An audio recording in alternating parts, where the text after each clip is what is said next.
Hola, bienvenidos a mi canal. Es una realidad que la verdadera historia del mundo en el que vivimos ha sido ocultada a propósito y que en su lugar nos han contado una historia nueva, claramente interesada y manipuladora. Pero aunque la verdadera historia se ha mantenido oculta, no solo se encuentra narrada en multitud de tablillas de arcilla sumerias, sino también en la mayoría de los pergaminos antiguos que aún se conservan. Muchos de ellos fueron destruidos a propósito, pero otros permanecen intactos al día de hoy. Tal es el caso de antiguos manuscritos que fueron salvados del incendio provocado por las tropas de Julio César en la Biblioteca Real de Alejandría, en Egipto. Entre ellos se encuentra la Biblia Kolbrin, en donde se narra la historia desde antes del diluvio, aportando interesantes detalles sobre el diluvio, como el consiguiente cambio de eje de la Tierra. Este y otros manuscritos sobrevivieron al incendio de Alejandría al encontrarse escritos en finas láminas de bronce. Tiempo después pasaron a manos de José de Arimatea, el hombre más rico de su época y un destacado miembro del Sanedrín. José esperaba con ansia la llegada del reino de Dios, es decir, la llegada del Mesías que les liberaría al final de los tiempos de su esclavitud en la tierra. Era, por lo tanto, un seguidor del dios Anunnaki Enki, también conocido como Cristo. Y Cristo no tiene nada que ver con Jesús. Entender que Cristo y Jesús son seres diferentes nos permitirá poder comprender bien esta historia. Porque tras la muerte de Jesús, lo que realmente comenzó a narrarse en los 4 evangelios, que por cierto fueron escritos en Alejandría, fue la historia de Enki, cuando éste encarnó en Egipto primero con el nombre de Osiris y luego de Horus, un acontecimiento que sucedió mucho tiempo antes del nacimiento de Jesús. Osiris fue asesinado por su hermano Set, y tras su muerte, su cuerpo fue llevado al mundo subterráneo, a un lugar conocido en la tradición religiosa como infierno. Al tercer día, un ángel anunció a Isis que sería madre, y fue así como Osiris regresó a la vida dentro del cuerpo del bebé Horus. Tras su nacimiento, Horus fue adorado por reyes y obsequiado con regalos, y más adelante fue bautizado en un río por Anub el Bautista, al que más tarde le cortaron la cabeza. En el Nuevo Testamento se contó esta historia mezclada con algunos acontecimientos que realmente sucedieron durante la vida y muerte de Jesús de Nazaret. Pero antes de que Jesús naciera ya existían los sacerdotes cristianos, quienes tenían por costumbre bautizar a sus nuevos adeptos. Por entonces eran conocidos con el nombre de pescadores. A sus ayudantes se les llamaba barcas, y a las personas a las que había que bautizar se les llamaba peces. Por este motivo Cristo es conocido como el Rey Pescador, puesto que la palabra Cristo no solo significa Mesías, sino Rey, y su herencia real es la casa de Judá, la estirpe descendiente del rey David, como se menciona de forma reiterada en los 4 evangelios. El pacto en el que se decidió que una determinada línea de sangre gobernaría el mundo nació gracias a José de Arimatea y tras el asesinato de Jesús, porque Jesús se había convertido en un enemigo para los intereses de la élite gobernante hebrea, representada en el Sanedrín. Se trataba de la casta poderosa que era la encargada de elaborar las leyes y también de asesinar a sus opositores simplemente condenándolos por algún delito. Ellos dictaban constantes penas de muerte que eran ejecutadas en las fiestas religiosas dedicadas a su Dios. Antes de que Jesús fuera asesinado en uno de estos sacrificios rituales, José de Arimatea le pidió a su amigo Poncio Pilato poder quedarse con su cuerpo, con el objetivo de llevarlo hasta una tumba subterránea que era de su propiedad. Así que en el Monte Calvario, José de Arimatea y el sacerdote Nicodemo bajaron a Jesús de la cruz. Lo envolvieron en una sábana y lo depositaron en un sepulcro situado en unas dependencias subterráneas junto al monte Gólgota. Como el objetivo era el de realizar un ritual de sacrificio, a la hora estipulada por las Escrituras, el sacerdote Nicodemo atravesó el corazón de Jesús cuando éste estaba aún con vida.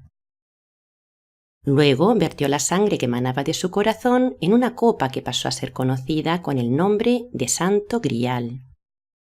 Tras esto, y con la copa de la sangre de Jesús en sus manos, se llevó a cabo una ceremonia religiosa en la que todos, un total de 13, se sentaron alrededor de una mesa para beber la sangre de Jesús y para establecer entre ellos y su Dios un nuevo pacto, una nueva alianza, que es lo que significa la palabra Nuevo Testamento.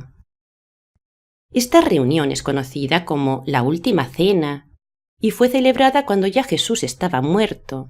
Por eso aparece la copa con su sangre cuando ésta está siendo consagrada. El lugar en donde se celebró este ritual, esta cena, era también propiedad de José de Arimatea. Tal indignación causó entre los judíos el asesinato de Jesús que José fue acusado de haber robado su cuerpo y perseguido. Huyendo de esta persecución, primero se trasladó a Alejandría, donde estuvo viviendo hasta el año 44. Entonces, según antiguos textos cristianos, un ángel le visitó en sueños y le ordenó ir con sus 12 discípulos hasta el monte Tabor. El monte Tabor se encuentra a 17 kilómetros del mar de Galilea, y hasta allí José y sus 12 discípulos fueron conducidos, y allí tuvieron un encuentro con Cristo, quien se les apareció junto a Moisés y Elías. El grupo recibió las indicaciones de lo que debía hacer tras abandonar Palestina y en dónde debía instalarse, por lo que José y sus 12 discípulos emprendieron un viaje por mar en un barco que era de su propiedad. El barco partió del puerto marítimo de Jaffa, atravesó las columnas de Hércules y navegó por el océano Atlántico hasta las costas de Francia. Entre los tripulantes se encontraban Santiago el Mayor y Santiago el Menor, Simón el Celote, Judas Tadeo o Lázaro, entre otros.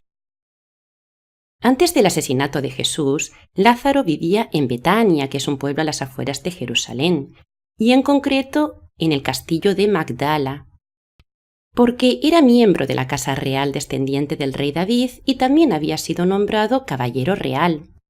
Por este motivo, su familia era una de las más ricas del lugar, propietaria tanto de las tierras de Betania como de una parte de las de Jerusalén. Según se narra en el manuscrito del siglo XIII llamado La Leyenda Áurea, tras el asesinato de Jesús, los judíos buscaron a Lázaro para matarlo, por lo que él y su familia tuvieron que abandonar Palestina y embarcaron rumbo al oeste. Navegaron hasta las costas de la Provenza y desembarcaron en Marsella. Hay que recordar que, según se narra en los Evangelios, cuando Lázaro aún se encontraba en Betania, murió debido a una enfermedad y volvió a la vida tras permanecer 3 días muerto. Salió de su tumba con los pies y las manos atadas con vendas y con el rostro envuelto en un sudario. Su nueva misión fue la de evangelizar, difundir el cristianismo y bautizar. Por este motivo, Lázaro se convirtió en el primer obispo de Marsella, y las crónicas lo sitúan predicando en Marsella en el año 48. Tiempo después, en el año 63, José y los 12 llegaron a las Islas Británicas, y en concreto al sur de Inglaterra, a un lugar conocido con el nombre de Glastonbury. A su llegada, el grupo fue recibido por Arbirago, rey de Gran Bretaña, quien le concedió a cada uno de ellos grandes extensiones de tierra. En uno de estos terrenos, José de Arimatea fundó la primera iglesia cristiana británica, que fue consagrada a la Virgen María, o sea, a la diosa Isis. Por su contribución a expandir el cristianismo, José, el verdadero asesino de Jesús, es adorado al día de hoy tanto por católicos como por ortodoxos o anglicanos. Incluso los evangelistas le hicieron pasar por el padre de Jesús, otra de sus tantas mentiras. Es decir, se nos contó la historia de que Jesús era el hijo de José y de María. El misterioso y enigmático monasterio benedictino de Glastonbury ocupa al día de hoy el lugar exacto en el que José mandó construir su iglesia a María. Por este motivo, Glastonbury se convirtió en un importante lugar de peregrinación, y fue allí en donde se perpetuó una de las más grandes casas monásticas. Esta línea de sangre descendiente del rey David se encontraba encarnada en una reina conocida como Sara la egipcia. Sara llegó a Francia junto a José y los 12 y se encontraba emparentada con Lázaro de Betania. La leyenda la presenta saliendo de Egipto en dirección al sur de Francia en compañía de un niño, un príncipe de 12 años. El niño estaba destinado a reinar y a convertirse en el rey de reyes o en el rey pescador, y de él desciende el rey Arturo. Que fuera de origen egipcio no significa que su piel fuera morena, ya que el niño representaba a la niña de sangre pura Anunnaki, de piel blanca, ojos azules y pelo rubio. Y es así como también se representa al rey Arturo. Sara era la elegida para mantener puro el linaje de sangre, y fue llamada Sara Kali, o la Reina Negra, porque representaba el espíritu de Isis. De hecho, el nombre de Sara significa reina. Sara y su hijo se instalaron, pues, en el sur de Gran Bretaña, donde perpetuaron su linaje real. Y con el tiempo, Gran Bretaña se convirtió en la capital del Imperio Mundial. De hecho, las constituciones del Vaticano registran que el primer obispo de Roma fue el príncipe Linus de Gran Bretaña. Linus era el hijo de Caractaco el Pendragón, a quien San Pablo ordenó obispo en el año 58. La palabra Pendragón hace referencia al hombre que posee la sangre pura de la descendencia del rey David, el encargado de fecundar a los futuros reyes.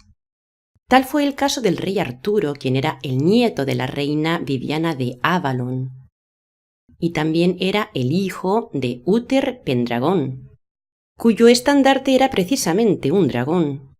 Uther Pendragón era hijo de Constantino III, un general que fue nombrado emperador romano de Occidente, y también era hermano de Aurelio Ambrosio, un líder militar romano que ganó importantes batallas contra los anglosajones.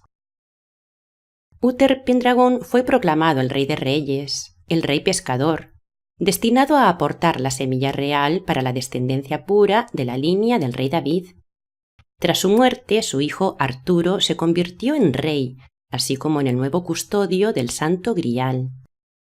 Fue nombrado comandante soberano de las tropas británicas y el nuevo Pendragón, que significa el pene del dragón, cuyo símbolo es el obelisco. Por este motivo podemos ver obeliscos en las principales ciudades y se encuentra también de forma muy importante y destacada en el Vaticano.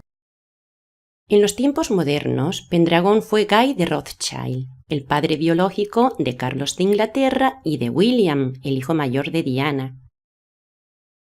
Y tras la muerte de Guy de Rothschild, es el príncipe William quien pronto se convertirá en el rey pescador o rey de reyes. Porque su sangre es pura, es un auténtico descendiente del rey David y como consecuencia del rey Arturo. Para concluir, esta es la historia del verdadero asesino de Jesús de Nazaret, José de Arimatea, quien acabó con el cuerpo de Jesús, pero no con su espíritu. Porque al día de hoy Jesús continúa guiándonos y protegiéndonos, puesto que Él verdaderamente es un auténtico ser de luz, un maestro. Hace 2000 años dejó plantada una semilla que está fructificando al día de hoy. Desde el Sion Jesús nos envía constantemente su luz. Hasta pronto, amigos.